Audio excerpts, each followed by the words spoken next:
కేసీఆర్ కల్వకుంట్ల చంద్రశేఖరరావు గారు అందరికీ సుపరిచితమైన వ్యక్తి. ఒక సామాన్య నేత అంచెలంచెలుగా ఎదిగి సమాజాన్ని శాసించే స్థాయికి చేరుకోవడం అంటే మామూలు విషయం కాదు. ఒక రకంగా అది అద్భుతం, అమోఘం. కేసీఆర్ గారు తెలంగాణ ఉద్యమ జీవితాన్ని ఆరంభించిన ఆయన ఎప్పటికప్పుడు వ్యూహాలు మార్చుకుంటూ పెద్ద పెద్ద పార్టీలను కూడా తన దారిలోకి తెచ్చుకున్న ఘనపాటి.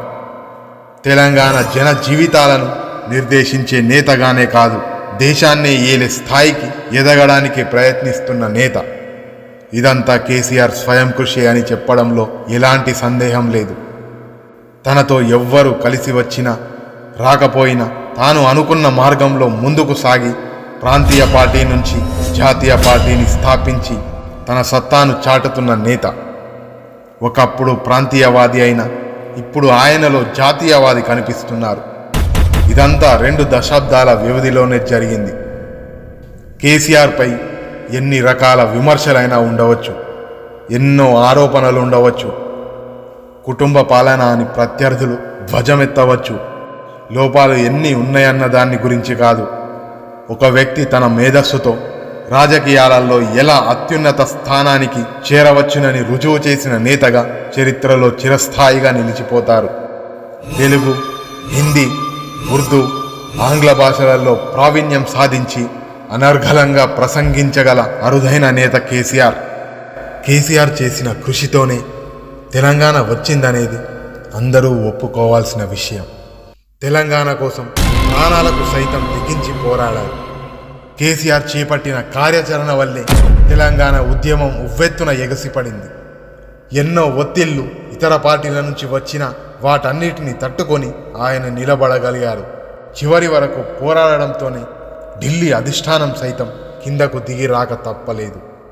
ఆయన చేసిన పోరాటంతో తెలంగాణ ఇచ్చేందుకు కాంగ్రెస్ ముందుకొచ్చింది.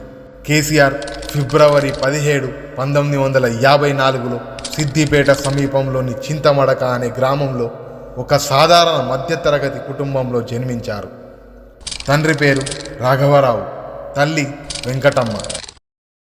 కేసీఆర్కు 9 మంది సోదరీమణులు ఉండగా ఒక అన్నయ్య ఉన్నారు. సిద్దిపేట డిగ్రీ కాలేజీలో హిస్టరీ, పొలిటికల్ సైన్స్, తెలుగు సబ్జెక్టులతో కూడిన BA చదివారు. ఆ తర్వాత హైదరాబాద్లోని ఉస్మానియా యూనివర్సిటీలో తెలుగు సాహిత్యంలో MA డిగ్రీ పూర్తి చేశారు. 1969 ఏప్రిల్ 23న శోభ గారితో కేసీఆర్కు వివాహమైంది. కేసీఆర్కు సంతానం కుమారుడు KTR, కల్వకుంట్ల తారక రామారావు మరియు కుమార్తె కల్వకుంట్ల కవిత. కేసీఆర్కు కాలేజీ రోజుల నుండే రాజకీయాలపై ఆసక్తి ఉండేది. కాలేజీలో చదువుకునే సమయంలోనే విద్యార్థి సంఘం అధ్యక్ష పదవికి పోటీ చేశారు. ఆ తర్వాత కాంగ్రెస్ పార్టీ నుంచి రాజకీయ ప్రస్థానం మొదలుపెట్టిన కేసీఆర్ మెదక్ జిల్లాలో యూత్ కాంగ్రెస్ నాయకుడిగా పనిచేశారు. కాంగ్రెస్ నాయకుడైన అనంతుల మదన్ మోహన్ను కేసీఆర్ తన రాజకీయ గురువుగా భావించేవారు. విశ్వవిఖ్యాత నందమూరి తారక రామారావుకు కేసీఆర్ వీరాభిమాని. దీంతో NTR మీద ఉన్న అభిమానంతో 1983లో కాంగ్రెస్ పార్టీకి రాజీనామా చేసి తెలుగుదేశం పార్టీలో చేరారు. 1983 ఎన్నికలలో తన రాజకీయ గురువైన మదన్ మోహన్పై కేసీఆర్ పోటీ చేసి కేవలం 877 ఓట్ల తేడాతో ఓటమి చెందారు. ఆ తర్వాత జరిగిన 1985, 1989, 1994, 1999 మరియు 2001 ఎన్నికలలో వరుసగా సిద్దిపేట నియోజకవర్గం నుంచి టీడీపీ తరపున ఎమ్మెల్యేగా గెలిచారు. 1990లో మెదక్, నిజామాబాద్, ఆదిలాబాద్ జిల్లాల టీడీపీ కన్వీనర్గా పనిచేశారు.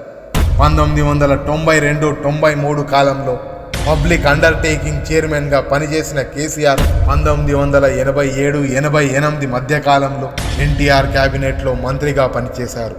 ఆ తర్వాత 1996లో చంద్రబాబు క్యాబినెట్లో రవాణా శాఖ మంత్రిగా పనిచేయగా 2000 నుంచి 2001 వరకు డిప్యూటీ స్పీకర్గా పనిచేశారు. 2001 ఏప్రిల్ 21న డిప్యూటీ స్పీకర్ మరియు టీడీపీకి రాజీనామా చేశారు.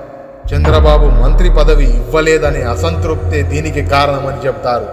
ఏపీ నాయకుల పాలనలో తెలంగాణ వివక్షకు గురవుతుందని ప్రత్యేక రాష్ట్రం ఏర్పాటే లక్ష్యంగా 2001 ఏప్రిల్ 27న తెలంగాణ రాష్ట్ర సమితి పార్టీని స్థాపించారు. తెలంగాణ ఇస్తామని హామీ ఇవ్వడంతో 2004లో కాంగ్రెస్తో పొత్తులో కరీంనగర్ నుంచి ఎంపీగా కేసీఆర్ గెలిచారు. 2004 నుంచి 2006 వరకు యూపీఏ ప్రభుత్వంలో కార్మిక శాఖ మంత్రిగా పనిచేశారు. ప్రత్యేక తెలంగాణ డిమాండ్ను నెరవేర్చడం లేదనే కారణంతో యూపీఏ నుంచి బయటకొచ్చి 2006లో ఎంపీ మంత్రి పదవులకు రాజీనామా చేశారు. ఆ తర్వాత జరిగిన ఉప ఎన్నికలలో కరీంనగర్ ఎంపీగా 2 లక్షలకు పైగా ఓట్లతో జీవన్ రెడ్డిపై గెలుపొందారు. మళ్ళీ 2008లో తెలంగాణ రాష్ట్ర సాధన కోసం మళ్ళీ టీఆర్ఎస్ ఎంపీలు ఎమ్మెల్యేలందరూ రాజీనామా చేయగా ఆ ఉప ఎన్నికలలో కరీంనగర్ లోక్సభ స్థానం నుంచి 15,000కు పైగా మెజారిటీతో కేసీఆర్ గెలిచారు. 2009లో మహబూబ్ నగర్ పార్లమెంట్ స్థానం నుంచి ఎంపీగా కేసీఆర్ గెలిచారు. అలాగే 2014లో గజ్వెల్ నియోజకవర్గం నుంచి ఎమ్మెల్యేగా, మెదక్ పార్లమెంట్ స్థానం నుంచి ఎంపీగా కేసీఆర్ గెలిచారు. తెలంగాణ ఏర్పడిన తర్వాత రాష్ట్ర అసెంబ్లీకి జరిగిన తొలి ఎన్నికలలో టీఆర్ఎస్ ఘన విజయం సాధించడంతో జూన్ 2, 2014న సీఎంగా కేసీఆర్ బాధ్యతలు చేపట్టారు. ఆ తర్వాత 2018 ముందస్తు ఎన్నికలలో మరోసారి గెలిచి సీఎం అయ్యారు. 9 ఏళ్ల పాలనలో రైతు బంధు, దళిత బంధు, షాదీ ముబారక్, కళ్యాణ లక్ష్మి లాంటివి అనేక సంక్షేమ పథకాలతో కేసీఆర్ ప్రజలకు దగ్గరయ్యారు. జూన్ 2022లో భారత రాష్ట్ర సమితిని కేసీఆర్ ప్రకటించగా అక్టోబర్ 5న దసరా పండుగ రోజు టీఆర్ఎస్ పేరును బీఆర్ఎస్గా మారుస్తూ తెలంగాణ భవన్లో తీర్మానం చేశారు. ఆ తర్వాత ఆ పేరుకు ఈసీ కూడా ఆమోదం తెలిపింది. తెలంగాణ సెంటిమెంట్తో ప్రారంభమైన టీఆర్ఎస్ పార్టీ ఇప్పుడు బీఆర్ఎస్గా రూపాంతరం చెంది దేశ రాజకీయాల్లో క్రియాశీల పాత్ర పోషించేందుకు సిద్ధమైంది. ఇక తెలంగాణ ఎన్నికల నోటిఫికేషన్ నవంబర్ 3, 2023న విడుదలైంది. నవంబర్ 30న పోలింగ్ జరగగా డిసెంబర్ 3న ఫలితాలు వచ్చాయి. ఈసారి తెలంగాణలో బీఆర్ఎస్ పార్టీకి అనుగుణంగా ఓట్లు పడలేదు. అనూహ్యంగా తెలంగాణ ప్రజలు కాంగ్రెస్ వైపు మొగ్గారు. హస్తం పార్టీకే అధికారం కట్టబెట్టారు. దీంతో తెలంగాణలో కాంగ్రెస్ పార్టీ అధికారం ఏర్పాటు చేయనుంది.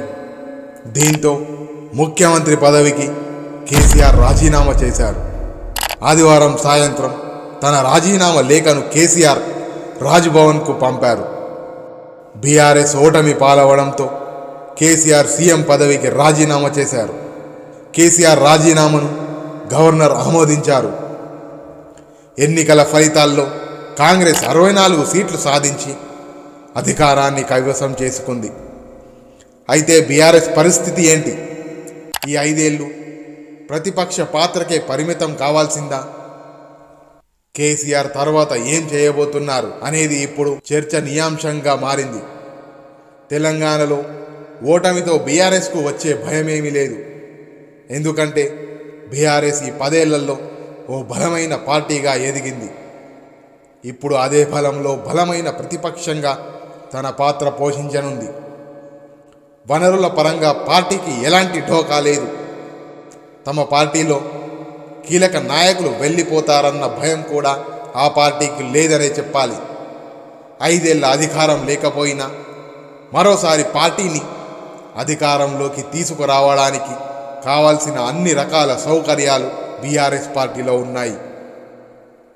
కనుక ఒక అధికారం లేదన్న బాధ తప్ప పెద్దగా బీఆర్ఎస్కి పోయేదేమీ లేదు. ఇకపోతే తెలంగాణలో జిల్లాలు, నియోజకవర్గాలలో మాత్రమే జనం బీఆర్ఎస్ను వద్దనుకున్నారు. కానీ గ్రేటర్ హైదరాబాద్లో మాత్రం పార్టీకి ఏమాత్రం గ్రాఫ్ తగ్గలేదు. అందుకే ఇప్పుడు వచ్చిన ఫలితాలే ఉదాహరణ. గ్రేటర్ ప్రజలు మరోసారి కేసీఆర్ సీఎం కావాలనుకున్నారు. దీంతో గ్రేటర్ ఎన్నికల్లో మరోసారి బీఆర్ఎస్ సత్తా చూపే ఛాన్స్ ఉంది. ఎందుకంటే గ్రేటర్ ప్రజలు కేసీఆర్ పాలనే కోరుకున్నారు కాబట్టి. కేసీఆర్ పార్టీకి హైదరాబాద్పై పట్టుపోలేదు. దీంతో గ్రేటర్ ఎన్నికలను ఈ పార్టీ మరింత ప్రతిష్టగా తీసుకునే అవకాశం ఉంది. దీంతో పాటు అటు పార్లమెంట్ ఎన్నికల్లో కూడా బీఆర్ఎస్ తన సత్తా చాటే అవకాశం లేకపోలేదు. పక్కనే ఉన్న మహారాష్ట్రలో సైతం బీఆర్ఎస్కు 2 సీట్లు వస్తున్నాయన్న టాక్ ఉంది. దీంతో ఇప్పుడు పార్లమెంట్ ఎన్నికలపై కూడా కేసీఆర్ అండ్ టీం ఫోకస్ పెట్టనుంది. కేంద్రంలో చక్రం తిప్పేందుకు బీఆర్ఎస్ తదుపరి ప్లాన్ ఉండబోతోంది. ఇటు ఏపీలో ఉన్న జగన్తో కూడా కేసీఆర్కు సత్సంబంధాలు ఉన్నాయి. ఇవన్నీ కేసీఆర్కు రానున్న పార్లమెంట్ ఎన్నికలకు ప్లస్ కానున్నాయి.